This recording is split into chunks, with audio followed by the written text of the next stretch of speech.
Hello friend, welcome to BC education. दोस्तों, आज से हम कक्षा 10 गणित स्टार्ट कर रहे हैं हिंदी माध्यम के लिए।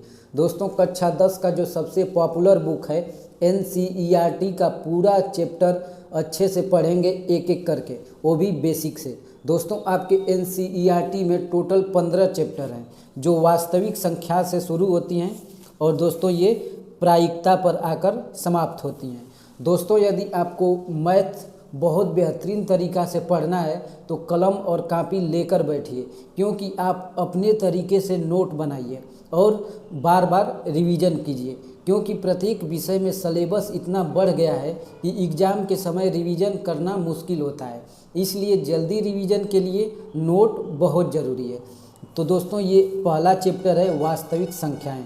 दोस्तों, वास्तविक संख्याओं में हम क्या क्या पढ़ेंगे, देखिए। हम पढ़ेंगे यूक्लिड विभाजन प्रमेयिका, उसके बाद पढ़ेंगे अंकगणित की आधारभूत प्रमेय, उसके बाद अपरिमेय संख्याओं का पुनर्भ्रमण, और दोस्तों परिमेय संख्याओं और उनके दशमलव प्रसारों का पुनर्भ्रमण। दोस्तों, हम एक एक करके इन सभी प्रश्नावली को और ये जो टॉपिक दिया है पूरा बेसिक से पहले पढ़ेंगे, उसके बाद हम प्रश्नावली को हल करेंगे। दोस्तों, पहले आप बेसिक को जानते रहेंगे और तो प्रश्नावली अपने आप हल हो जाएगा। तो दोस्तों, हम एक एक करके पढ़ेंगे। आज प्रश्नावली 1.1 पढ़ेंगे, यूक्लिड विभाजन प्रमेयिका। तो दोस्तों, हम प्रश्नावली शुरू करने से पहले वास्तविक संख्याओं के बारे में बात करेंगे कि वास्तविक संख्याएं है क्या, ये कितने प्रकार की होती हैं और उनका परिभाषा क्या है। तो दोस्तों, हम वास्तविक संख्याओं को समझ लेते हैं, उसके बाद यूक्लिड विभाजन एल्गोरिथम को समझेंगे, उसके बाद हम प्रश्नावली को हल करेंगे। तो दोस्तों, संख्याएं समझ लेते हैं। देखिए, वास्तविक संख्याएं जिसको हम रियल नंबर कहते हैं। दोस्तों, वास्तविक संख्याओं में कई प्रकार की संख्याएं आती हैं, जैसे प्राकृतिक संख्याएं, पूर्ण संख्याएं, पूर्णांक, अभाज्य संख्याएं, परिमेय संख्याएं, अपरिमेय संख्याएं और वास्तविक संख्याएं। दोस्तों, ये सभी बहुत ही महत्वपूर्ण है। इस पर यदि आप कंपटीशन के एग्जाम में बैठेंगे तो इस पर प्रश्न आते हैं।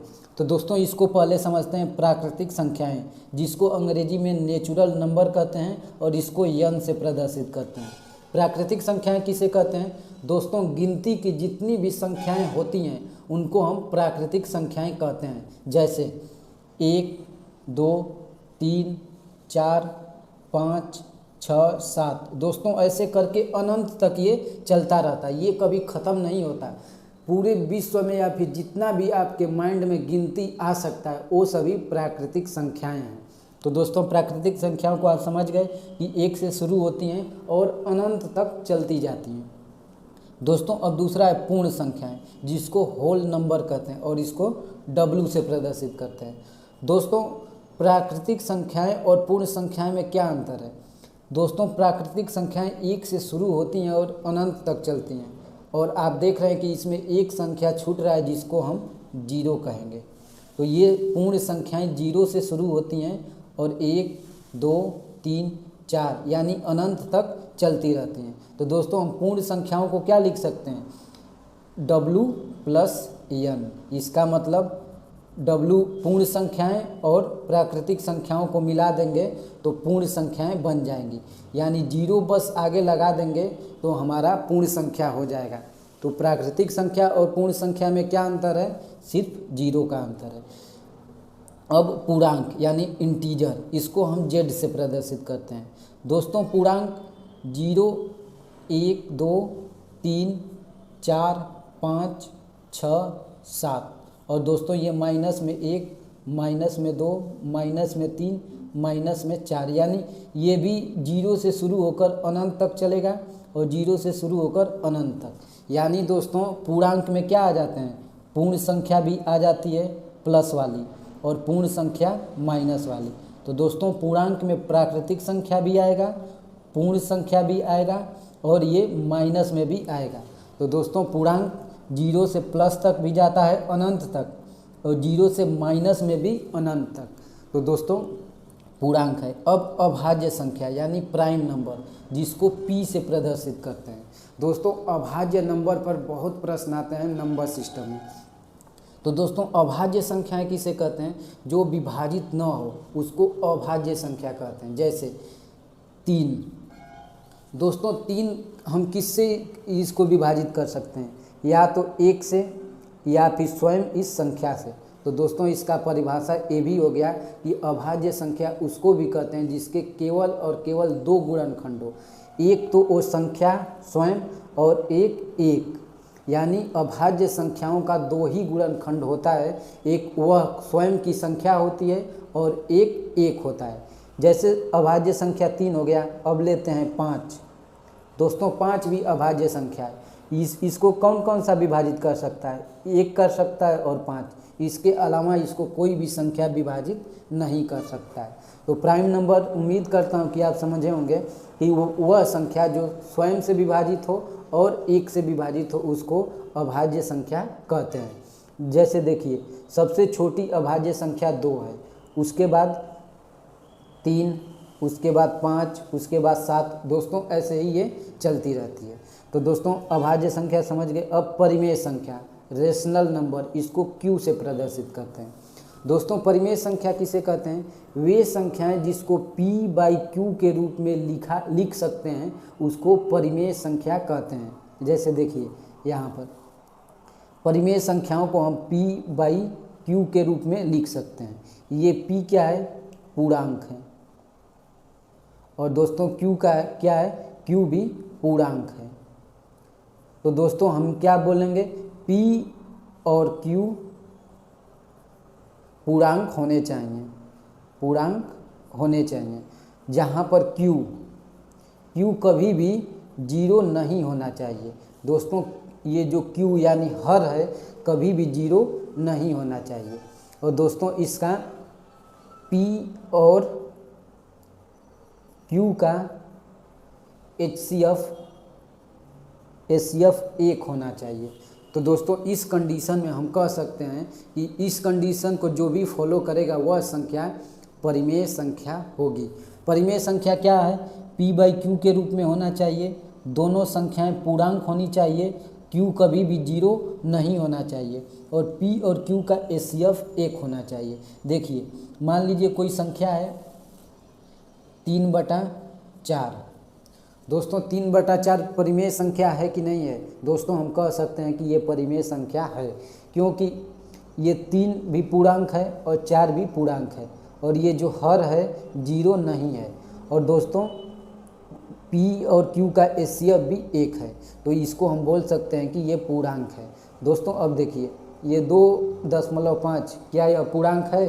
क्या यह परिमेय संख्या है? दोस्तों हम कह सकते हैं कि ये परिमेय संख्या है। देखिए इसको हम लिख सकते हैं 25/10, और इसको काट लेंगे, 5 × 5 = 25 और 5 दूना के 10। दोस्तों ये P/Q के रूप में आ गया, और ये पूर्णांक भी है और हर 0 नहीं है। क्या यह परिमेय संख्या है? दोस्तों ये नीचे 0 है, यह परिमेय संख्या है कि नहीं है? दोस्तों ये परिमेय संख्या नहीं है। क्यों नहीं है? क्योंकि ये हर 0 नहीं होना चाहिए, यानी Q कभी भी 0 नहीं होना चाहिए। तो दोस्तों ये परिमेय। अब अपरिमेय संख्या, अपरिमेय संख्या किसे कहेंगे? वे संख्या जो P/Q के रूप में प्रदर्शित नहीं किया जा सकता है उसको अपरिमेय संख्या कहते हैं। जैसे √2, √3। दोस्तों आप कहेंगे कि इसके भी नीचे हम 1 लगा सकते हैं। दोस्तों लगा सकते हैं, नीचे तो पूर्णांक हो गया, लेकिन √2 का मान कैसे पूर्णांक निकालेंगे? नहीं निकलता है। तो दोस्तों ये सभी संख्याएं अपरिमेय संख्या होती हैं। अब वास्तविक संख्याएं यानी रियल नंबर। दोस्तों वास्तविक संख्याएं किसे कहते हैं? आपने अभी तक जितनी भी संख्याएं पढ़ी हैं, प्राकृतिक संख्या, पूर्ण संख्या, पूर्णांक, अभाज्य, परिमेय, अपरिमेय, दोस्तों ये सभी वास्तविक संख्याएं यानी रियल नंबर के अंतर्गत ही आती हैं। तो हम ये बोल सकते हैं कि ये सभी जितनी भी संख्याएं हैं ये सभी संख्याएं वास्तविक संख्या यानी रियल नंबर है। तो दोस्तों ये बेसिक जानकारी था जो कि आपके लिए काफ़ी ज़रूरी था। अब चलते हैं प्रश्नावली पर। दोस्तों प्रश्नावली 1.1 प्रश्न में लिखा है कि निम्नलिखित संख्याओं का HCF ज्ञात करने के लिए यूक्लिड विभाजन एल्गोरिथम का प्रयोग कीजिए। दोस्तों यूक्लिड विभाजन एल्गोरिथम, दोस्तों पहले इसको समझते हैं। जब ये पूरा चैप्टर यूक्लिड विभाजन एल्गोरिथम पर ही आधारित है, तो हम उसको पूरा बेसिक से समझ लेंगे। क्योंकि हमारा कंसेप्ट क्लियर रहेगा तो ये प्रश्न हम बहुत आसानी से बना लेंगे। तो दोस्तों, जैसे एक कहावत कहा गया है कि यदि आपको किसी पेड़ को काटना है 1 घंटे में, तो 2 घंटे तक आप कुल्हाड़ी पर धार लगाइए ताकि पेड़ जल्दी कट जाए। दोस्तों, उसी तरह यदि आपको मैथ सीखना है तो आपको प्रश्न पर ध्यान नहीं देना है, बल्कि उसके कंसेप्ट पर ध्यान देना है। उसके बेसिक कंसेप्ट को समझिए। यदि कंसेप्ट को समझ लेते हैं तो ये प्रश्न अपने आप ही हल हो जाएगा। तो चलिए पहले कंसेप्ट को समझ लेते हैं, यूक्लिड विभाजन एल्गोरिथम को। दोस्तों, यूक्लिड विभाजन प्रमेय। दोस्तों, यूक्लिड विभाजन प्रमेय क्या है, इससे हम क्या निकालते हैं और निकालने की विधि क्या है। देखिए दोस्तों, यूक्लिड विभाजन प्रमेय से हम HCF को निकालेंगे। HCF दोस्तों, HCF का फुल फॉर्म होता है हाईएस्ट कॉमन फैक्टर, यानी दोस्तों इसको हिंदी में महत्तम समापर्त कहते हैं। दोस्तों, वैसे तो महत्तम समापर्त निकालने की कई विधियाँ होती हैं, जैसे कि गुणनखंड विधि से भी निकाल सकते हैं और भाग विधि से भी, लेकिन HCF निकालने का एक और विधि है जिससे यूक्लिड विभाजन प्रमेय भी कहते हैं। इससे भी हम HCF को ही निकालेंगे। दोस्तों, अब कैसे निकालेंगे, मान लीजिए कि यूक्लिड विभाजन प्रमेय क्या कहती है कि आपके पास कोई 2 धनात्मक पूर्णांक जैसे A और B, मान लीजिए A और B 2 संख्या है जिसमें से कि A बड़ा है B से। तो दोस्तों हम क्या इसको लिख सकते हैं, A बराबर BQ प्लस R। दोस्तों, अभी हम इसका पूरा मतलब समझाएंगे एक एक करके, जिससे कि आपको बढ़िया से समझ में आ जाए। लेकिन ये अपने नोट में आप लिख लीजिए, यही यूक्लिड विभाजन का मेन फार्मूला है दोस्तों, जिसमें ये R छोटा होगा किससे, इस B से, और R बड़ा और बराबर होगा किससे, 0 से। दोस्तों, ये दोनों आप पहले लिख लीजिए, उसके बाद हम एक एक करके इसको समझाएंगे। दोस्तों, कंसेप्ट को पहले समझिए, उसके बाद प्रश्न को हल करेंगे। तो इसको समझते हैं। अब A क्या है, B क्या है, Q क्या है और R को। तो देखिए, पहले हम उदाहरण एक लेते हैं। जैसे उदाहरण दोस्तों, मान लीजिए वो संख्या है 7 और 5। दोस्तों, ये 2 संख्या है 7 और 5। तो दोस्तों, इन दोनों में से कौन सी संख्या बड़ी है, 7 बड़ी है 5 से। तो हम क्या करेंगे, 7 में भाग देंगे 5 से। दोस्तों, आप कहेंगे कि भाग क्यों दे रहे हैं, तो दोस्तों यूक्लिड विभाजन प्रमेय भाग ही देते हैं और कुछ नहीं करते हैं। 2 संख्या देगा तो बड़ी वाली संख्या में छोटी वाली संख्या से हम भाग देते हैं। तो देखिए, ये भाग कितनी बार जाएगा, 1 बार जाएगा, तो यहाँ पर 5 आएगा और 2 बच जाएगा। अब देखिए, अब ये क्या है, इसको हम क्या मानेंगे दोस्तों, इसको मानेंगे B। इसको क्या मानेंगे, इसको मानेंगे A, इसको मानेंगे Q और इसको मानेंगे R। दोस्तों, ये B है, ये A है, ये Q है और ये R है। दोस्तों, अब देखिए, अब इसको क्या बोलेंगे दोस्तों, जिससे हम भाग देते हैं उसको भाजक। ये जो बच जाता है इसको क्या बोलते हैं, शेषफल। और ये जो भाग देने पर जितना बार भाग जाता है उसको बोलते हैं भागफल। और दोस्तों, ये जिसमें हम भाग देते हैं उसको बोलते हैं भाज्य। तो अब देखिए दोस्तों, यहाँ पर लिखता हूँ। अब इस 7 को हम क्या लिखेंगे, 7 बराबर, इन दोनों का भाग दिया हूँ तो 5 गुणे 1 और इस शेषफल को जोड़ देंगे। देखिए, अब इसको 5 में गुणा करेंगे 1 को तो 5 एकम 5 और प्लस 2 को जोड़ेंगे तो 7। दोस्तों, ये पूरा हल करने के बाद 7 आया और इधर भी 7 है, यानी हमारा दायां पक्ष और बायां पक्ष बराबर हो गया। तो दोस्तों, ये किस फॉर्म में है, इसको यदि हम लिख दें, A बराबर BQ प्लस R। दोस्तों इसी यूक्लिड विभाजन प्रमेय पर ये आधारित है।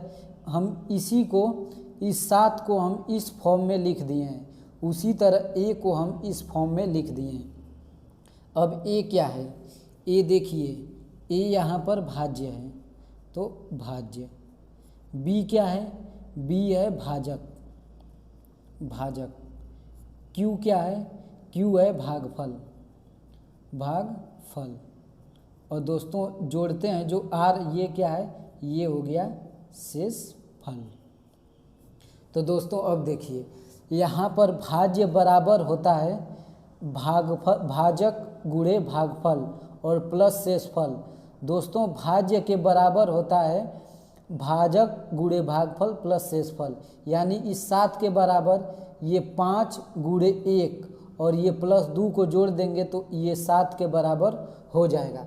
तो दोस्तों हमारा यूक्लिड विभाजन प्रमेय यही कहता है कि जो बड़ी संख्या है उसमें छोटी संख्या से भाग देंगे और जो भागफल आएगा यहाँ पर गुणा कर देंगे और प्लस 2 जोड़ देंगे। दोस्तों कुल मिला जुला कर ये बड़ी संख्या को इसमें तोड़ देता है, यानी भाग देने के बाद ये भाजक और भागफल का गुणा कर देता है और शेषफल को जोड़ देता है। तो दोस्तों यही है यूक्लिड विभाजन प्रमेय, यानी हमारा दायां पक्ष और बायां पक्ष बराबर हो जाता है। अब देखिए, अब यहाँ पर इसको देखते हैं, 0 छोटा है किससे? आर से, और बड़ा है, बी बड़ा है आर से। तो अब इसका भी मतलब समझ लेते हैं, क्योंकि इस पर भी प्रश्न बनते हैं। देखिए यहाँ पर देखिए लिखा है कि आर से बड़ा है बी, यानी शेषफल से बड़ा होगा भाजक। दोस्तों हम जिस संख्या से भाग देते हैं, भाग देने के बाद जो शेषफल बचेगा वो शेषफल हमेशा भाग देने वाली संख्या से छोटा ही रहता है, या तो छोटा रहेगा या फिर 0 हो जाएगा। तो दोस्तों वहीं यहाँ पर लिखा है कि देखिए ये b से हमेशा शेषफल r छोटा होगा, और दोस्तों ये यहाँ पर या तो 0 आ जाएगा या नहीं तो बराबर होगा। तो दोस्तों यहीं पर इसका मतलब ये हो गया कि जो r होगा यानी शेषफल होगा हमेशा भाजक से छोटा होगा, और शेषफल या तो 0 आएगा या फिर 0 से बड़ा होगा। तो दोस्तों हमें यही करना है और कुछ नहीं। दोस्तों अब उम्मीद करता हूँ कि ये आप यूक्लिड विभाजन समझ गए होंगे। दोस्तों एक बार और बता देता हूँ, यूक्लिड विभाजन HCF निकालने की एक विधि है जिसमें 2 अंक आपको देगा और दोनों में से जो बड़ी संख्या होगा उसमें छोटी संख्या से भाग देंगे। और दोस्तों जब भाग देंगे तो यदि जितनी बार भाग जाएगा, जो संख्या से भाग देंगे और जितनी बार भाग जाएगा उसका गुणा में लिखेंगे और जो शेषफल बचेगा जोड़ देंगे। दोस्तों जोड़ने के बाद ये दायां पक्ष और बायां पक्ष देखेंगे कि बराबर है कि नहीं है। तो दोस्तों ये दोनों बराबर हो जाएगा, अपने आप ये बराबर हो जाएगा। और दोस्तों ये प्रक्रिया कब तक करेंगे? जब तक कि हमारा शेषफल 0 ना आ जाए। दोस्तों अभी इसको उदाहरण द्वारा या फिर जो प्रश्नावली में प्रश्न दिया है उसको लगाएंगे तो आपको समझ में पूरा आ जाएगा। तो दोस्तों आप ये फार्मूला, दोस्तों आप a बराबर बी क्यू प्लस आर, और ये r छोटा है b से और r बड़ा और बराबर होगा 0 से, ये दोनों फार्मूला आप लिख लीजिए, क्योंकि यही यूक्लिड विभाजन प्रमेय का सबसे महत्वपूर्ण फार्मूला है और प्रश्नावली 1 में इन्हीं दोनों पर प्रश्न बनेंगे। तो दोस्तों उम्मीद करता हूँ कि यूक्लिड विभाजन प्रमेय आप समझ गए होंगे। अब चलते हैं प्रश्न पर। दोस्तों प्रश्नावली 1.1 देखिए, ये यूक्लिड विभाजन प्रमेय का दिया है बुक में भी कि 2 धनात्मक पूर्णांक a और b दिए रहने पर ऐसी अद्वितीय पूर्ण संख्याएं q और r विद्यमान है जहां कि a बराबर बी क्यू प्लस आर। दोस्तों हम यही फार्मूला आपको अभी बताया हूं, और देखिए यहाँ पर लिखा है कि b बड़ा है r से और r बड़ा होगा या फिर बराबर होगा 0 के। तो दोस्तों यही यूक्लिड विभाजन प्रमेय का मेन फार्मूला है। इसको देखिए ये आपके बुक में भी लिखा है। और दोस्तों हम नीचे देखिए कि यूक्लिड विभाजन एल्गोरिथम 2 धनात्मक पूर्णांकों का HCF परिकलित करने की एक तकनीकी है। यानी यूक्लिड विभाजन सिर्फ 2 संख्या देगा और उसी 2 संख्या से हमको एचसीएफ निकालना है, यानी महत्तम समापर्त निकालना है। तो दोस्तों ये आपके बुक में भी दिया है। तो अब प्रश्नावली 1.1 के प्रश्नों को हल करते हैं और इसको बेसिक से समझते हैं। देखिए इसमें भी लिखा है कि निम्नलिखित संख्याओं को एचसीएफ ज्ञात करने के लिए यूक्लिड विभाजन एल्गोरिथम का प्रयोग कीजिए। दोस्तों 3 प्रश्न दिया है। यदि आप यूक्लिड विभाजन प्रमेय समझ गए होंगे तो आपको कोई भी यहाँ पर डाटा दे आप उस प्रश्न को हल कर लेंगे, क्योंकि आप बेसिक समझ गए हैं। तो दोस्तों एक एक प्रश्न करते हैं। ये तीनों प्रश्न बहुत ही महत्वपूर्ण है और आपके एग्जाम में आता है। तो देखते हैं पहला प्रश्न को। दोस्तों पहला प्रश्न है कि 135 और 225 का एचसीएफ यूक्लिड विभाजन प्रमेय से कीजिए। तो दोस्तों यूक्लिड विभाजन प्रमेय क्या है कि ए बराबर बी क्यू प्लस आर। दोस्तों इसमें ए क्या है, भाज्य है, बी क्या है, बी है भाजक, क्यू क्या है, क्यू है भागफल, और आर क्या है, आर है शेषफल। दोस्तों यूक्लिड विभाजन प्रमेय में हमें करना क्या रहता है, भाग देना रहता है। तो हम लिखेंगे 135 छोटा है किससे, 225 से। यानी दोस्तों पहले हम क्या करेंगे, बड़ी वाली संख्या में छोटी वाली संख्या से भाग देंगे। तो दोस्तों यहाँ पर भाग देते हैं, 225 में भाग देंगे 135 से, तो कितनी बार जाएगा, 1 बार जाएगा। तो 135, इसको घटाते हैं, 5 में से 5 जाए 0 और यहाँ 2 में से 3 नहीं जाएगा तो 12, 12 में से 3 जाए 9। दोस्तों शेषफल कितना बच गया, 90। तो हम इसको क्या मानेंगे, इसको मानेंगे ए, इसको मानेंगे बी, इसको मानेंगे क्यू और इसको मानेंगे आर। दोस्तों ये और बढ़िया तरह से प्रश्न से आपको समझ में आ जाएगा। तो दोस्तों लिखेंगे क्या, चरण 1। चरण 1 में क्या लिखेंगे, ए बराबर बी क्यू प्लस आर के रूप में इसको लिखना है। तो लिखेंगे 225 बराबर ए बी क्यू यानी बी क्यू 135 गुणे 1 और प्लस शेषफल को जोड़ देंगे तो शेषफल 90 है। दोस्तों ये हमारा पहला चरण पूरा हुआ। अब क्या लेंगे, अब लेंगे 135 और 90 को। तो 135 और 90, अब इन दोनों में से कौन सी संख्या बड़ी है, 135 बड़ा है 90 से। तो यहाँ पर 135 में भाग देंगे 90 से, तो कितनी बार भाग जाएगा, 1 बार जाएगा। तो 90, ये घटाएंगे, ये 5 आ गया, 13 में से 9 जाए 4, 45। तो दोस्तों इसमें भी देखिए ये ए हो गया, ये बी हो गया, ये क्यू हो गया और ये आर। तो चरण 2 अब लिखेंगे, चरण 2। दोस्तों चरण 2 में क्या लिखेंगे, 135 बराबर बी क्यू यानी 90 गुणे 1 और प्लस में 45। दोस्तों आप कहेंगे कि ये प्रक्रिया कब तक दोहराएंगे। दोस्तों ये प्रक्रिया जब तक दोहराएंगे जब तक ये शेषफल 0 न आ जाए। तो दोस्तों अब 90 को और 45 को लेंगे तो लिखेंगे 90 और 45। दोस्तों अब इन दोनों में से कौन सी संख्या बड़ी है, 90 है। तो 90 में भाग देंगे किससे, 45 से। तो भाग कितनी बार जा रहा है, 2 बार। तो 90 दूना के 45 दूना के 90। दोस्तों हमारा शेषफल 0 आ गया। दोस्तों जब शेषफल 0 आ जाए तो हमारा प्रश्न पूरा हो जाएगा। देखिए अब लिखेंगे चरण 3। दोस्तों चरण 3 में क्या लिखेंगे, सबसे बड़ी संख्या 90 ए हो जाएगा बराबर बी क्यू यानी 45 गुणे कितनी बार भाग गया, 2 बार, और प्लस शेषफल कितना आया, 0 आया। दोस्तों अब देखिए ये हमारा आंसर क्या होगा, अब यहाँ पर समझिए। दोस्तों जो सबसे लास्ट में जिससे भाग देने पर शेषफल 0 आए वही हमारा जो लास्ट वाला भाजक होगा वही हमारा आंसर होगा।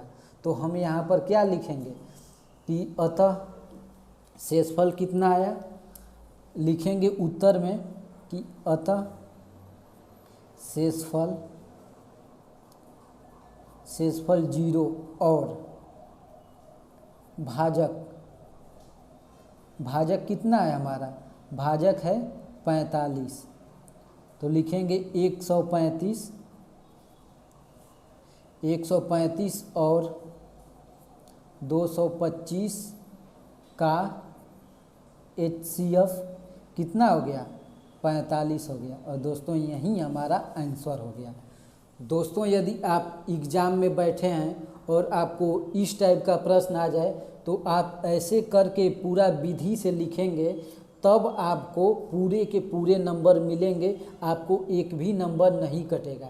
और दोस्तों जो ये भाग दे रहे हैं तो आपको सामने करना है, उसी के बगल में ऐसे एक चिन्हा खींचिए और इसके बगल में ये भाग करिए, ताकि एग्जामिनर को ये समझ में आए कि लड़का जानकार है, पूरा विधि से किया है। दोस्तों ये चरण 1, चरण 2 और चरण 3 ऐसे करके जितना भी चरण बने आपको लिखना है। और ये जो यूक्लिड विभाजन का फार्मूला है कि A बराबर BQ प्लस R, इसको हमेशा ध्यान में रखना है और ये पहले ऐसे लिख देना है, क्योंकि हमें इसी भाग देकर, देखिए यहाँ पर भाग देकर हमें इसी रूप में लिखना होता है और कुछ नहीं करना होता है। ये बहुत आसान होता है, आप एक बार करके तो देखिए मैं यहाँ पर ABC कैसे सब लिख के भी समझा दिया हूँ कि कैसे हमें करना है। तो दोस्तों उम्मीद करता हूँ कि ये प्रश्न आपको समझ में आ गया। चलते हैं अगले प्रश्न को करते हैं। दोस्तों दूसरा प्रश्न है आपके बुक में कि 196 और 38,220 का HCF यूक्लिड विभाजन से निकालिए। तो हमें सर्वप्रथम क्या करना है, इन दोनों में से बड़ी संख्या कौन है, 38,220 बड़ी है किससे, 196 से। हमें क्या करना है, बड़ी वाली संख्या में छोटी वाली संख्या से भाग देंगे। तो लिखेंगे यूक्लिड विभाजन प्रमेय से। तो यूक्लिड विभाजन प्रमेय क्या है, A बराबर BQ प्लस R, इसी फॉर्म में हमें इन संख्याओं को लिखना है। तो हम भाग देते हैं, पहले 38,220 में भाग देंगे 196 से। तो दोस्तों भाग पहले कितनी बार जाएगा, 196 है और 3 अंक लेंगे तो 1 बार जाएगा, तो 196।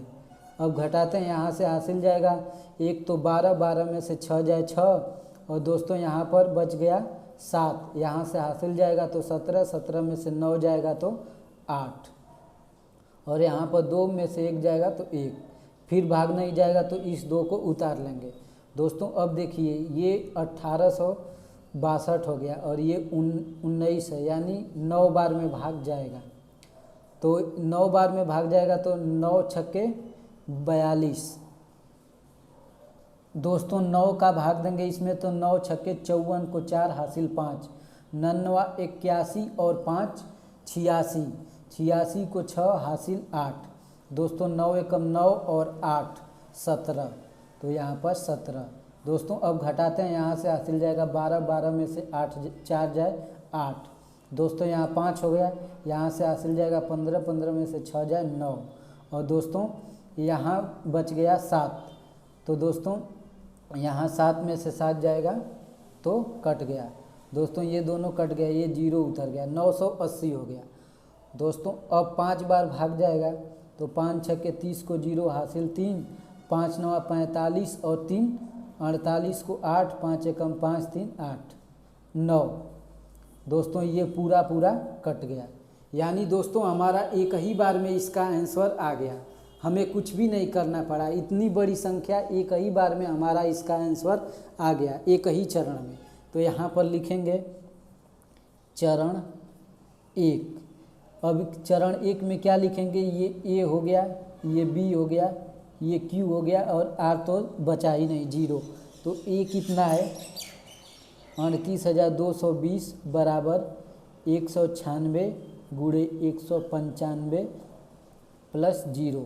दोस्तों 196 और गुणे 195 करेंगे तो इतना आ जाएगा। तो लिखेंगे अतः 196 और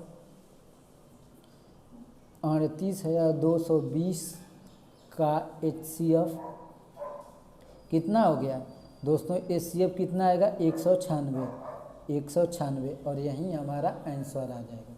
तो दोस्तों आप ऐसे लिखेंगे तो पूरे पूरे नंबर आपको मिलेंगे। अब तीसरा प्रश्न को करते हैं दोस्तों। तीसरा प्रश्न है कि 867 और 255 का HCF निकालिए यूक्लिड विभाजन से। तो हम क्या लिखेंगे यहाँ पर, हल में ये 867 बड़ा है 255 से। तो दोस्तों लिखेंगे यूक्लिड विभाजन प्रमेय से। तो दोस्तों प्रमेय में अब चरण एक में क्या करेंगे कि 867 में भाग देंगे 255 से। तो दोस्तों पहली बार भाग कितनी बार जाएगा दोस्तों, 3 बार जाएगा। तो 3 पचे 15 को 5 हासिल 1, 3 पचे 15 और 1 16 को 6 हासिल 1, 3 दूना के 6 1 7। दोस्तों ये घटेगा तो कितना बचेगा, 7 में से 5 जाए 2 0 और 8 में से 7 जाए 1, 102 बच गया। तो चरण 1 में क्या लिखेंगे, 867 बराबर 255 गुणे 3 और प्लस में ये r जुड़ जाएगा 102। दोस्तों आप यदि 255 में 3 का गुणा करेंगे और 102 जोड़ेंगे तो 867 के बराबर आ जाएगा। अब क्या कौन सी संख्या लेंगे, 255 और 102।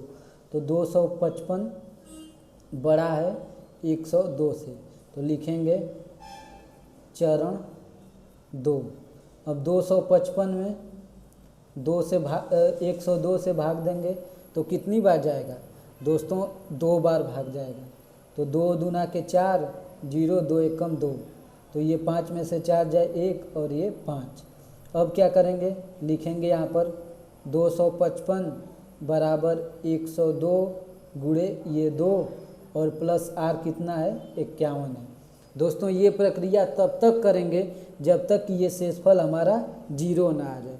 तो अब क्या कौन कौन सी संख्या लेंगे, 102 और 51। तो लिखेंगे यहाँ पर 102 बड़ा है किससे, 51 से। तो लिखेंगे चरण 3 में क्या करेंगे, 102 में बड़ी संख्या है भाग देंगे 51 से। तो 51 दूना के 102। दोस्तों शेषफल 0 आ गया। तो हम अब लिखेंगे 102 बराबर 51 गुणे 2 और प्लस में शेषफल 0। दोस्तों जब 0 आ जाए तो हमारा प्रश्न कंप्लीट हो जाता है। तो 0 के पहले जो भी भाजक रहेगा वही हमारा आंसर हो जाएगा। तो लिखेंगे अब यहाँ पर 867, अतः 867 और 255 का, दोस्तों 867 और 255 का HCF 51 आ गया और हमारा यही आंसर होगा। दोस्तों देखिए आपके बुक में भी दोस्तों ऐसे ही दिया है, देखिए जैसे ये प्रश्न दिया है यहाँ पर, ये देखिए 455 और 42 का HCF हमें ज्ञात करना है। तो यूक्लिड विभाजन प्रमेय से। तो देखिए ये 455 बराबर 42 गुणे 10 प्लस 35। दोस्तों ये हो गया A बराबर BQ प्लस R के फॉर्म में। दोस्तों इसको कर दिया। अब अभी ये शेषफल 0 नहीं आया है, तो अब ये 2 संख्या लिया है 42 और 35। देखिए 42 और 35। तो 42 को अब इस रूप में लिखा, यहाँ भी ये शेषफल 0 नहीं आया, तो फिर लिखा 35 और 7 को ले लिया, भाजक 35 और शेषफल 7। तो दोस्तों यहाँ पर 0 आ गया। तो देखिए यहाँ पर लिखा है कि ध्यान दीजिए कि यहाँ शेषफल 0 आ गया तथा हम आगे कुछ नहीं कर सकते हैं। दोस्तों यह प्रक्रिया तब तक करेंगे जब तक कि शेषफल 0 ना आ जाए, तब तक हम भाग देते रहेंगे। और दोस्तों इस स्थिति वाला भाजक अर्थात 7 ही, यानी जहाँ पर 0 आएगा उसका भाजक ये 7 है, 7 ही 455 और 42 का HCF होगा। तो दोस्तों जहाँ पर 0 आएगा शेषफल, उसका जो भाजक रहेगा वही हमारा आंसर हो जाएगा।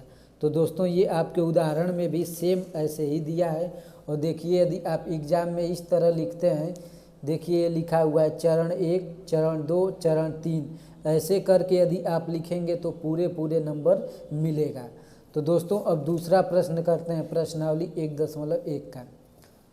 दोस्तों प्रश्न में लिखा है कि दर्शाइए कि कोई धनात्मक विषम पूर्णांक 6q+1 या 6q+3 या 6q+5 के रूप में होता है जहाँ q कोई पूर्णांक है। दोस्तों यहाँ पर q कोई भी पूर्णांक, यानी पूर्णांक का मतलब 1 हो, 2 हो, 4 हो, 5 हो, कुछ भी हो सकता है। यानी यहाँ पर कुछ भी रखने पर ये विषम पूर्णांक 6q+1 विषम होना चाहिए, ये हमें सिद्ध करना है इसको। तो दोस्तों बहुत प्यारा प्रश्न है और ये आपके एग्ज़ाम में ज़रूर आएगा। ऐसे ही प्रश्न एग्ज़ाम में आते हैं और दोस्तों ये बहुत आसान होते हैं, बस आपको थोड़ा सा दिमाग लगाएंगे तो ये समझ में आ जाएगा। देखिए ये कैसे हल होगा। दोस्तों हमें बताना है कि कोई भी धनात्मक विषम पूर्णांक 6q+1, 6q+3 और 6q+5 के रूप में होना चाहिए, इसी को हमको सिद्ध करना है। तो दोस्तों यूक्लिड विभाजन प्रमेय क्या है कि a बराबर bq+r। दोस्तों ये यूक्लिड विभाजन प्रमेय का ये फार्मूला है। तो देखिए ये 6q+1 और bq+r आप इससे रिलेट कीजिए। मान लीजिए b को हम 6 मानते हैं और q है और +1 r है, तो हम क्या लिखेंगे इसको, b बराबर 6। तो दोस्तों ये b बराबर 6 हो गया, तो r b और ये 0 में संबंध आपको मैं पहले ही पढ़ाया हूँ कि r क्या b से छोटा होता है r, और r 0 या फिर बड़ा या बराबर होता है 0 से। तो दोस्तों b हमारा 6 है, b हमारा 6 हो गया, तो r तो छोटा ही होगा b से, तो r को हम क्या मान सकते हैं, यानी शेषफल। दोस्तों शेषफल तो कम ही आएगा, जब भाजक 6 है तो शेषफल क्या आ सकता है, शेषफल 6 से कम आएगा, तो शेषफल 0 आ सकता है, 1 आ सकता है, 2 आ सकता है, 3 आ सकता है, 4 आ सकता है और 5 आ सकता है। दोस्तों आपको बस इतना ही दिमाग लगाना है कि जब भाजक 6 है यानी r b से छोटा होगा, तो b जब 6 है तो r क्या क्या हो सकता है, इन्हीं संख्याओं में से कोई भी हो सकता है। तो बस हमें कुछ भी नहीं करना, यूक्लिड विभाजन प्रमेय से r का मान एक एक करके रखेंगे और देखेंगे कि क्या ये जो हमें सिद्ध करने के दे रहा है कि विषम पूर्णांक है कि नहीं है। r का मान रखेंगे और देखेंगे कि विषम पूर्णांक है कि नहीं है। तो हम केस 1 लिखेंगे यहाँ से, केस 1 में हम पहले क्या करेंगे कि r बराबर 0 रखने पर, तो r बराबर 0 रखने पर दोस्तों अब हम क्या करेंगे, r का मान 0 रखेंगे यूक्लिड विभाजन प्रमेय में। तो यूक्लिड विभाजन प्रमेय क्या है, a बराबर bq+r।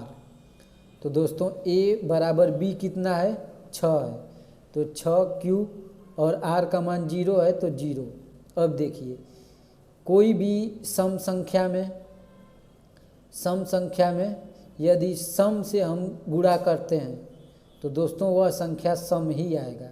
जैसे देखिए मान लीजिए ये 6 है और q की जगह पर 2 रखेंगे तो ये 12 आ गया। यदि सम संख्या है और यहाँ पर विषम रखेंगे उसके बाद भी हमारा सम संख्या ही आएगा। देखिए 6 गुणे 3, ये 6 सम संख्या है और ये विषम है तो 18, यानी सम संख्या ही आएगा। तो दोस्तों ये हमारा क्या हो गया, r बराबर 0 रखने पर 6q हमारा सम आ गया और हमसे क्या पूछा है, विषम पूर्णांक, यानी हम ये कहेंगे कि 6q+0 ये सम है, ये विषम नहीं है। तो हम अब 1 रख के देखेंगे, तो केस 2 में क्या रखेंगे, r बराबर 1 रखने पर। दोस्तों हमें कुछ भी नहीं करना, इस आर का मान रख के चेक करना है कि 6q+1 विषम पूर्णांक है कि नहीं है। बस इस प्रश्न में यही है, बहुत आसान है, इसमें कुछ भी नहीं है। अब देखिए फिर a बराबर bq+r।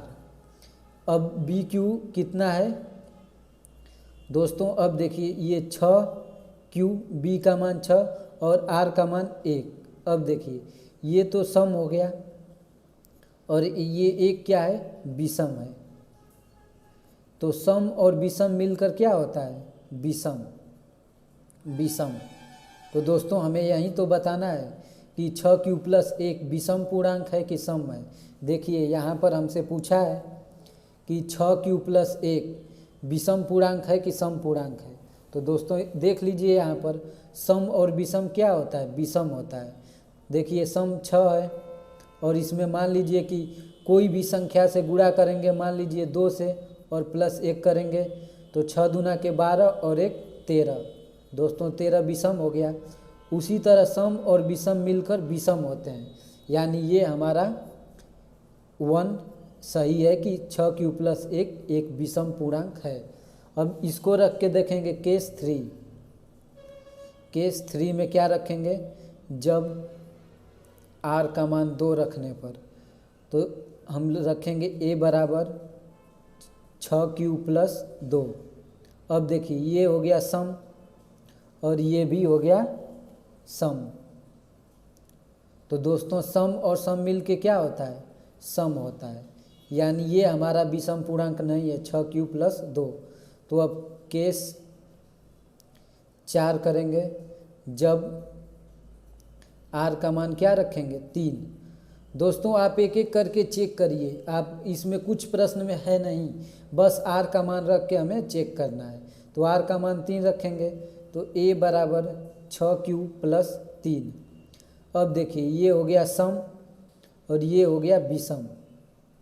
तो सम और विषम क्या होता है, विषम होता है, विषम। और दोस्तों हमें विषम पूर्णांक ही बताना है कि 6q+3 विषम है कि नहीं है। तो दोस्तों ये विषम है। दोस्तों अब केस 4। केस 4 जब r का मान 3 रखने पर, दोस्तों r का मान 3 हो गया, r का मान 4 रखने पर, r का मान 4 रखेंगे तो क्या हो गया, a बराबर bq+r। ये यूक्लिड विभाजन प्रमेय का फार्मूला है। तो a बराबर 6q, r का मान 4। अब देखिए ये हो गया सम और ये हो गया सम। तो दोस्तों सम और सम क्या होता है, सम होता है, और हमें सम नहीं बताना है, विषम पूर्णांक बताना है। अब केस 5 जब r का मान क्या रखेंगे, 5। दोस्तों आप इतना विस्तार से करेंगे तभी आपको एग्ज़ाम में नंबर मिलेगा, अन्यथा नहीं मिलेगा दोस्तों। और ये बहुत आसान है, यदि आप बार बार रिवीजन करेंगे, यदि आप नोट बना रहे हैं तो ये बहुत जल्दी हो जाएगा। तो a बराबर 6q+5, ये देखिए ये सम है और ये क्या है, विषम है। तो दोस्तों सम और विषम क्या हो गया, विषम, विषम। तो दोस्तों हमें यही तो बताना है कि 6q+5 विषम पूर्णांक है कि सम पूर्णांक है। तो दोस्तों ये विषम है। तो दोस्तों हम r बराबर 0, 1, 2, 3, 4 और 5 रखने पर हमें ये स्पष्ट होता है। अब लिखेंगे कि अतः समीकरण 1, 2 और 3 से यह स्पष्ट होता है कि 6q+1, 6q+3 और 6q+5 एक विषम धनात्मक पूर्णांक है। यह एक विषम धनात्मक पूर्णांक है। दोस्तों जब आप इतना करते हैं तो आपको पूरा नंबर मिलेगा, क्योंकि ये बहुत आसान होते हैं। देखिए आपके प्रश्न में ये ऐसे लिख दीजिएगा यहाँ से कि दर्शाइए कि कोई धनात्मक विषम पूर्णांक 6q+1 दोस्तों ये आप ऐसे भी देख सकते हैं कि ये सम है और ये एक विषम है। तो जब भी केस रखते समय आर का मान सम और विषम आ जाए तो मान लीजिए कि वो विषम है। तो हम 6q+1 रखे हैं, आर का मान 1 तो विषम आ गया। 6q+3 रखे हैं तो विषम आ गया, और 6q+5 रखे हैं तो विषम आ गया। तो हम आंसर में लिख देंगे। दोस्तों अब तीसरा प्रश्न, तीसरा क्या है कि किसी परेड में 616 सदस्यों वाली एक सेना आर्मी की टुकड़ी को 32 सदस्यों वाली एक आर्मी बैंड के पीछे मार्च करना है। दोनों समूहों को समान स्तंभ वाले स्तंभ में मार्च करना है। उस स्तंभों की अधिकतम संख्या क्या है जिसमें वे मार्च कर सकते हैं। दोस्तों अधिकतम संख्या, यही मेन लैंग्वेज बेस्ड क्वेश्चन है। दोस्तों अधिकतम संख्या बोले तो हमें HCF निकालना है, और न्यूनतम संख्या बोले तो LCM। तो दोस्तों इसमें 2 टाइप के प्रश्न आते हैं। यदि आपसे अधिकतम संख्या बोल दे तो आपको HCF निकालना है, और न्यूनतम संख्या बोल दे तो LCM। तो हमें अधिकतम संख्या बोला है तो हम HCF निकालेंगे। तो चलिए तीसरा प्रश्न करते हैं। दोस्तों प्रश्न में दिया है कि 616 और 32। दोस्तों यहीं हमें डाटा दिया है कि 616 और 32 सदस्यों वाली आर्मी की सेना है, हमें बराबर करना है। तो इसका क्या निकालेंगे, HCF। तो दोस्तों हमें ये नहीं बोला है कि HCF आप किससे निकालेंगे। आप गुणनखंड विधि से भी निकाल सकते हैं, भाग विधि से, लेकिन हम इसमें यूक्लिड विभाजन से ही निकालेंगे। तो लिखेंगे यहाँ पर यूक्लिड विभाजन प्रमेय से। दोस्तों अब तो लगाना सीख गए होंगे यूक्लिड विभाजन प्रमेय से। इन दोनों में बड़ी संख्या कौन है, 616 बड़ी है किससे, 32 से। तो दोस्तों अब क्या करेंगे, इस 616 में 32 से भाग देंगे। तो देखिए 616 भागे 32। दोस्तों ये 2 संख्या लेंगे तो एक ही बार जाएगा, क्योंकि 32 दूना के 64 हो जाएगा। तो एक बार जाएगा तो 32। दोस्तों इसको घटाएंगे, यहाँ से 11 में से 2 जाए 9, और 5 में से 3 जाए 2, 29, और ये 6 उतर जाएगा। तो दोस्तों अब भाग कितना बार जाएगा, 9 बार। तो 9 दूना के 18 को 8 हासिल 1, और 9 30 27 1 28। इसको घटाते हैं, यहाँ से हासिल जाएगा 16, 16 में से 8 जाए 8, और ये 0, ये भी 0। दोस्तों शेषफल 8 आ गया। तो हम लिखेंगे यहाँ पर चरण 1, 616 बराबर 32 गुणे 19, और शेषफल कितना आ गया, 8। अब हम क्या करेंगे दोस्तों, अब हम इसको और इसको लेंगे, 32 और 8 को। तो 32 बड़ा है 8 से, तो लिखेंगे चरण 2, 32 बराबर 8। और दोस्तों 32 में 8 का यदि हम भाग देंगे तो कितनी बार जाएगा, 8 चौको 32, 4 बार, और ये शेषफल 0 आ गया। तो लिखेंगे 4 और प्लस शेषफल 0। तो दोस्तों हमारा आंसर क्या होगा, शेषफल 0 आ गया तो हमारा आंसर 8 होगा। तो इसको लिखेंगे कि अतः शेषफल 0 व भाजक कितना आ गया, 8। तो हमारा HCF भी 8 होगा। तो दोस्तों हमारा टुकड़ी कितने की बनेगी, 8 की। तो दोस्तों हमारा आंसर यही हो गया, क्योंकि आंसर में बोला है, देखिए कि अधिकतम संख्या क्या होगी, उन स्तंभों की अधिकतम संख्या क्या होगी।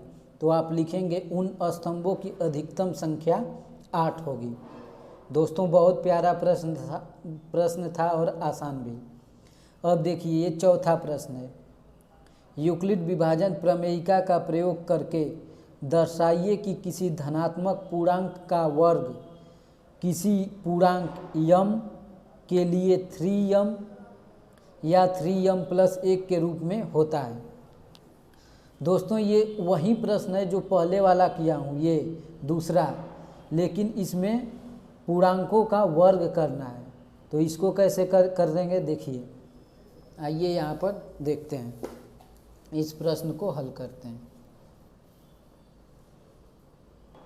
दोस्तों माना पूर्णांक की a है, तो हमें इसमें पूछ रहा है कि यम बराबर 3 यम आना चाहिए या 3 यम प्लस 1 के रूप में आना चाहिए। हमें यही हमको सिद्ध करना है। तो यूक्लिड विभाजन प्रमेय क्या है कि a बराबर बी क्यू प्लस आर। तो दोस्तों यहाँ पर b को क्या मानेंगे, b बराबर 3, क्योंकि 3m प्लस 1 के रूप में आना चाहिए। तो ये b का हो गया, तो b बराबर 3 मानेंगे। तो हमें ये फार्मूला आपको मैं बता दिया हूँ कि b बड़ा है r से, और ये 0 और बराबर है 0 के r। तो दोस्तों यहाँ b हो गया 3, जो पहले वाले प्रश्न में किए थे। तो r का मान क्या होगा, r बराबर हो जाएगा 0 1 2। दोस्तों 0 1 2 ही होगा, इतना ही होगा r का मान। तो दोस्तों हम r का मान 0 1 2 रख के देखेंगे कि 3m और 3m प्लस का रूप आ रहा है कि नहीं आ रहा है। तो देखिए अब लिखेंगे यूक्लिड विभाजन प्रमेय से, यूक्लिड विभाजन प्रमेय से दोस्तों क्या करेंगे, a बराबर बी क्यू प्लस आर। तो केस 1 करेंगे, केस 1 में जब r का मान 0 रखने पर। तो दोस्तों r का मान 0 रखते हैं, तो a बराबर 3m प्लस 0। तो a बराबर क्या आ गया, 3m। और दोस्तों हमें क्या निकालना है, 3m। लेकिन आप बोलोगे कि यही उत्तर हो गया। दोस्तों ये उत्तर हमारा नहीं है, ये आपका गलत है। हमें बोला है प्रश्न में कि वर्ग करने पर, तो हमें इसका वर्ग करते हैं। तो लिखेंगे वर्ग करने पर। दोस्तों जब आप ऐसे प्रश्न हल करेंगे तभी आपको नंबर मिलेंगे। मैं बार बार कर रहा हूँ कि ऐसे ही आप प्रश्न को हल कीजिएगा। तो दोनों तरफ वर्ग करते हैं, तो a स्क्वायर बराबर 3m स्क्वायर। तो दोस्तों a का स्क्वायर हो गया a स्क्वायर, और इसका 9m स्क्वायर। तो दोस्तों a बराबर इसमें से 3 उभयनिष्ठ ले लेंगे, तो क्या बचेगा, 3m स्क्वायर। तो दोस्तों हमें क्या पता करना है, इस पूरे को 3m स्क्वायर को यदि हम यम मानते हैं, दोस्तों 3m स्क्वायर को हम यम मानते हैं, तो a बराबर क्या आ जाएगा, 3m। तो दोस्तों यही तो हमको आंसर में लाना था कि 3m या 3m प्लस 1 का रूप लाना है। तो दोस्तों हमारा यहीं आ गया 3m, तो हमारा ये आंसर पहला हो गया। अब चेक करते हैं कि जब r का मान 1 रखने पर, केस 2 में। तो दोस्तों हम यहाँ पर करते हैं केस 2, केस 2 जब r का मान 1 रखने पर। तो दोस्तों r का मान 1 रखते हैं, तो आएगा a बराबर 3m, r का मान 1। तो दोस्तों अब ये क्या करेंगे, इन दोनों का वर्ग करेंगे, क्योंकि हमें प्रश्न में बोला है कि वर्ग करने पर।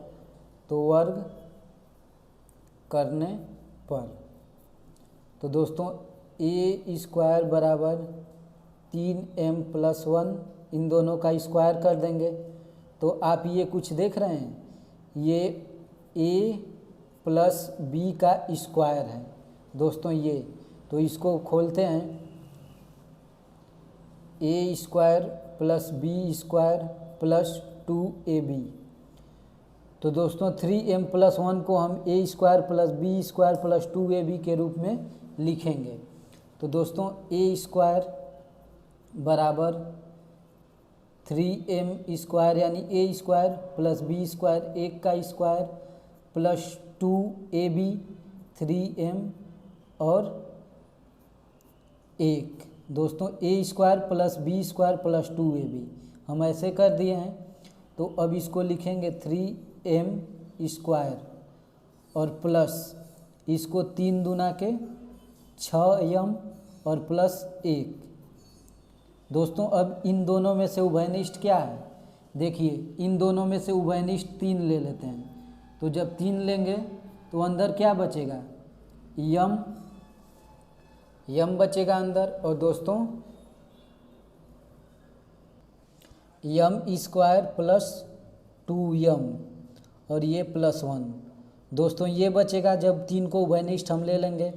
तो दोस्तों हम इस पूरे को यम मानते हैं, तो हमारा क्या हो जाएगा 3m प्लस 1। और दोस्तों यहीं तो हमको साबित करना था कि 3m प्लस 1 के रूप में होता है कि नहीं होता है। तो दोस्तों होता है जब r का मान 1 रखने पर।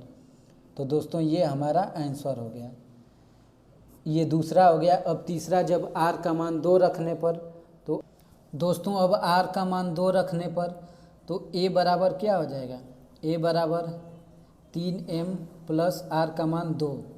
तो दोस्तों हमें बोला है प्रश्न में कि वर्ग करना है, तो इसका वर्ग करने पर दोनों साइड वर्ग कर देते हैं। तो a स्क्वायर 3m प्लस 2 का वर्ग। तो दोस्तों ये फिर हो गया a प्लस बी का वर्ग। तो इसको क्या लिख सकते हैं, a square plus B square plus 2ab। तो दोस्तों हम ऐसे इसको रख लेते हैं।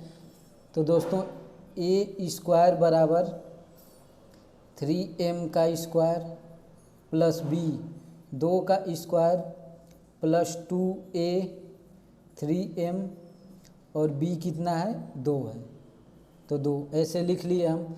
अब देखिए इसको क्या लिख सकते हैं, 9m स्क्वायर प्लस इसको लिख सकते हैं 4 प्लस 3 दूना के 6 दूना के 12m। तो दोस्तों 9m स्क्वायर और 12m स्क्वायर को एक जगह लिखेंगे। तो दोस्तों 9m स्क्वायर प्लस 12m और प्लस 4। तो दोस्तों इन दोनों में से उभयनिष्ठ हम क्या ले सकते हैं, दोस्तों इन दोनों में से हम उभयनिष्ठ ले सकते हैं 3। तो 3 ले लेंगे तो ये क्या बचेगा, 3m स्क्वायर प्लस 4m और इधर बाहर में क्या बचा। दोस्तों देखिए ये 4 को हम लिख सकते हैं 3 प्लस 1। इस 4 को हम 3 प्लस 1 लिख सकते हैं, 3 प्लस 1। तो दोस्तों इस पूरे को हम यम मानेंगे। तो 3 उभयनिष्ठ लेंगे तो ये 3 भी अंदर चला आएगा, यानी प्लस 1 बस बचेगा। देखिए हम इस 4 को 3 प्लस 1 लिख दिए हैं ये प्लस करके, और इस पूरे को हम 3 उभयनिष्ठ यानी 3 कामन ले लिए हैं।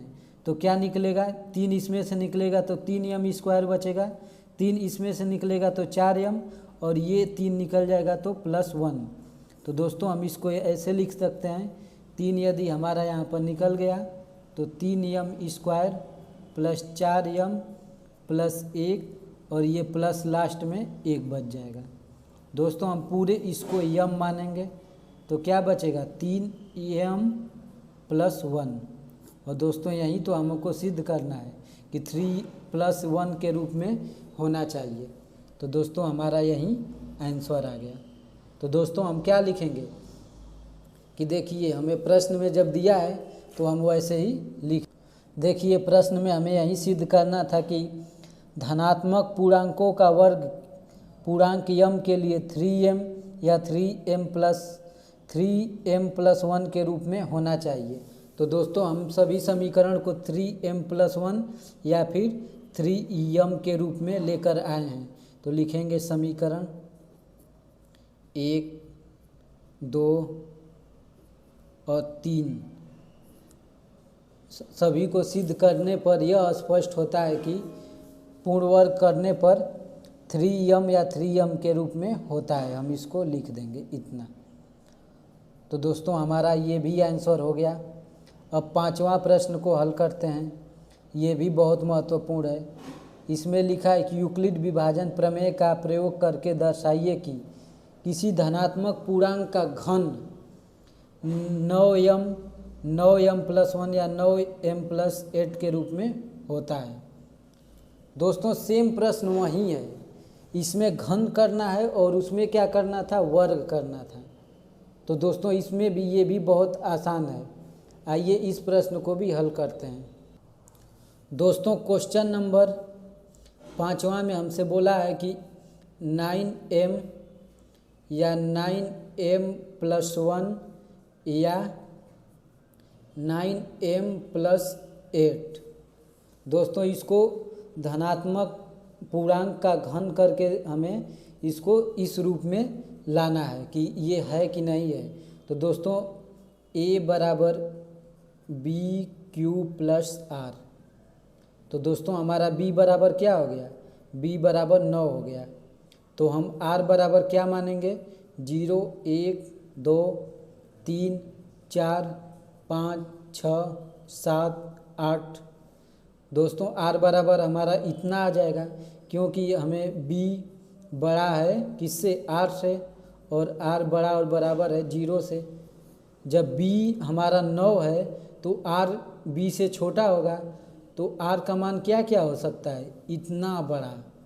दोस्तों अब एक एक करके इतना करेंगे तो प्रश्न बहुत ही लंबा हो जाएगा। तो दोस्तों हम एक ट्रिक अपनाते हैं, ये 3 से सभी को काट देते हैं। तो ये क्या बन जाएगा, 3m+1 या 3m+8। दोस्तों ये हमारा बन जाएगा। जब b का मान क्या होगा, 3 होगा, तो r का मान क्या होगा, 0 1 2 3। दोस्तों इतना ही होगा।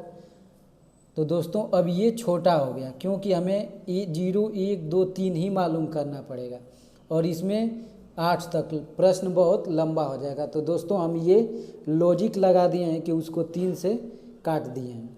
तो अब क्या करेंगे, यूक्लिड विभाजन में एक एक करके रखेंगे जैसे पहले रखते थे। तो लिखेंगे यहाँ पर कि यूक्लिड विभाजन प्रमेय से।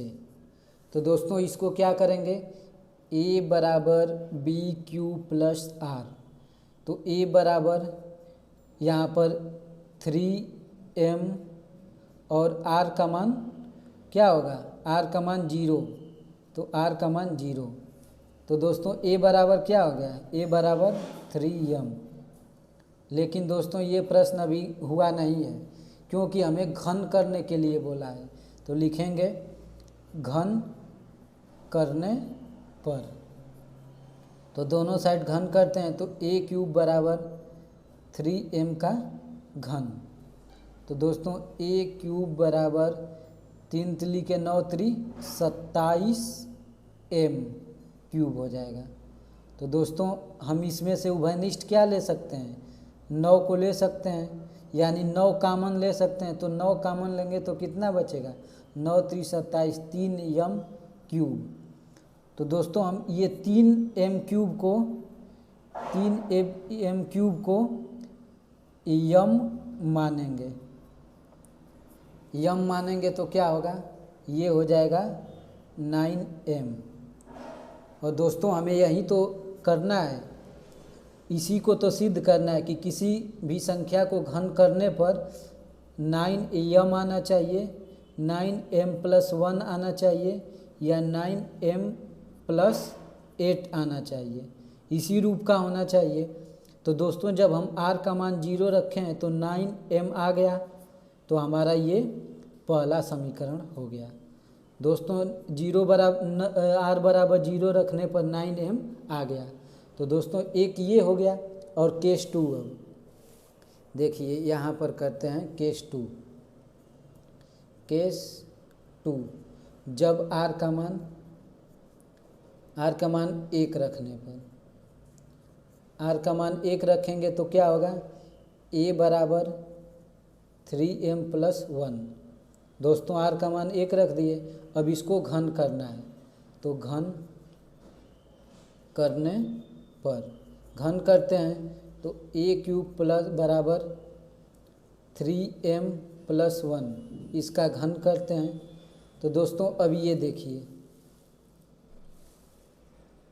दोस्तों ये देखिए, ये किसका रूप है, a प्लस बी का क्यूब है।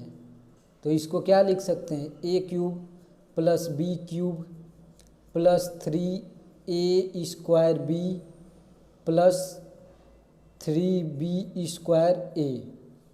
दोस्तों a cube, a plus B cube को हम इस रूप में लिख सकते हैं। तो 3m प्लस 1 को हम इस रूप में लिखेंगे, a cube plus B cube plus 3a square B plus 3b square a।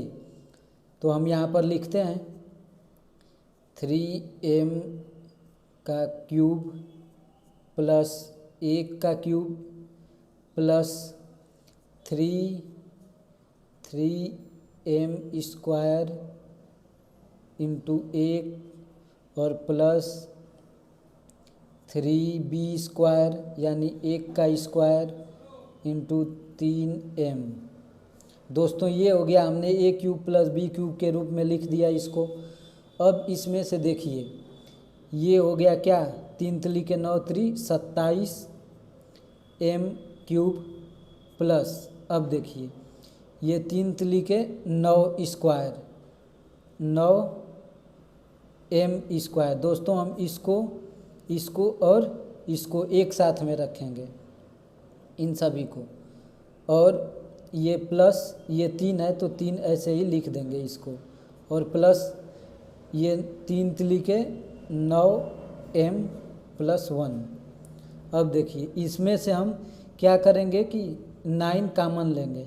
तो दोस्तों इन सभी में से 9 कामन लेंगे तो 9, तो ये 9 3 27 3m स्क्वायर हो गया प्लस ये 3m प्लस ये हो गया 1m। दोस्तों देखिए ये 9 3 27m है, तो इसमें से 9 कामन आएगा तो 3m बचेगा, और यहाँ पर 1m और ये प्लस 1 यहाँ पर आ जाएगा। दोस्तों अब क्या करेंगे, इन सभी को m मानेंगे। तो दोस्तों ये कितना हो गया, 9m प्लस 1। और दोस्तों यही तो हमको सिद्ध करना था कि 9m आना चाहिए, 9m प्लस 1 आना चाहिए और 9m प्लस 8। तो दोस्तों हमारा 9m प्लस 1 आ गया।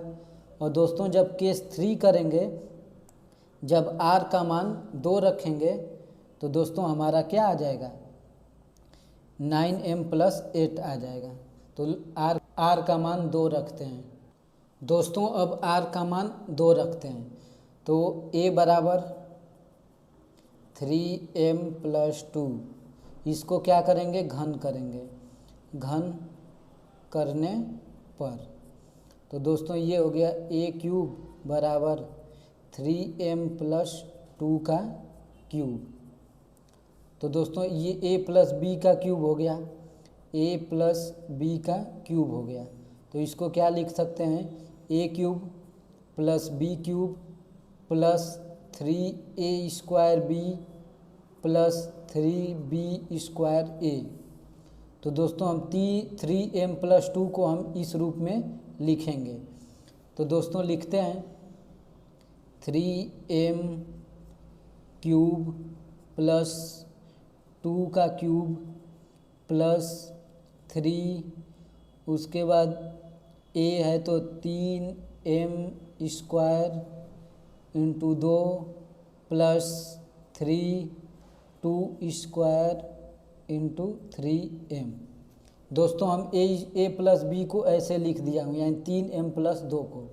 तो अब क्या करेंगे, इसको और इसको एक साथ लेते हैं। तो ये 3 तिली के 9 3 27m हो गया, और प्लस ये 8 हो गया, 2 3 8, 2 दूना के 4 3 8, प्लस ये हो गया 3 तिली के 9 दूना के 18m स्क्वायर, और प्लस 3 तिली के 9, दोस्तों ये 2 दूना के 4 है, 4 3 12 3 36m। दोस्तों अब इसमें से 9 उभयनिष्ठ लेते हैं। तो ये 9 आएगा तो ये हो जाएगा 9 3 27, 3m प्लस ये हो गया 9 दूना के 18m², दोस्तों ये क्यूब है, और प्लस 9 चौको 36m, और इधर हो गया प्लस 8। दोस्तों अब हम इस पूरे को क्या मानेंगे, m मानेंगे, तो हमारा कितना आ गया 9m + 8, और दोस्तों ये हो गया समीकरण 3। और दोस्तों हमें यहीं तो सिद्ध करना था, तो लिखेंगे यहाँ पर समीकरण 1, समीकरण 2, समीकरण 3। दोस्तों इन सभी से यह स्पष्ट है कि देखिए यहीं प्रश्न में हम लिख देंगे सेम, इससे यह स्पष्ट है कि किसी धनात्मक पूर्णांक का घन करने पर 9m + 1 या 9m + 8 के रूप का होता है। दोस्तों ये बस हम लिख देंगे। दोस्तों इन सभी प्रश्नों को, प्रश्नावली तो पूरा ख़त्म हो गया दोस्तों, इसमें कुछ भी नहीं था, आपको बस एक फार्मूला पर ये सभी प्रश्न थे, वो थे b बड़ा है किससे, r से, और r बड़ा और बराबर है किससे, 0 से। दोस्तों इसी फार्मूला पर ये सभी प्रश्न थे। b का मान तो यहाँ पर दे रखा है और r का मान हमें निकालना था, तो हम r का मान एक एक करके, b बड़ा है तो r का मान उससे छोटा ही होगा, तो एक एक करके बस चेक करना था और कुछ भी नहीं था। देखिए ये प्रश्न नंबर 5 में भी चेक करना था, 4 में भी और 2 में भी, और एक तो यूक्लिड विभाजन एल्गोरिथम पर था और ये भी यूक्लिड विभाजन, और ये 3 प्रश्न इस पर था, ये इस फार्मूला पर। तो दोस्तों उम्मीद करता हूँ कि आप नोट बनाए होंगे और बेहतरीन ढंग से समझ में आया होगा। दोस्तों अब अगले वीडियो में हम इसका बेसिक पढ़ेंगे और प्रश्नावली 1.2 को सीखेंगे, इसके प्रश्नों को हल करना सीखेंगे। तो आज के लिए इतना ही, और चैनल पर नए हैं तो प्लीज़ चैनल को ज़रूर सब्सक्राइब कर लीजिए।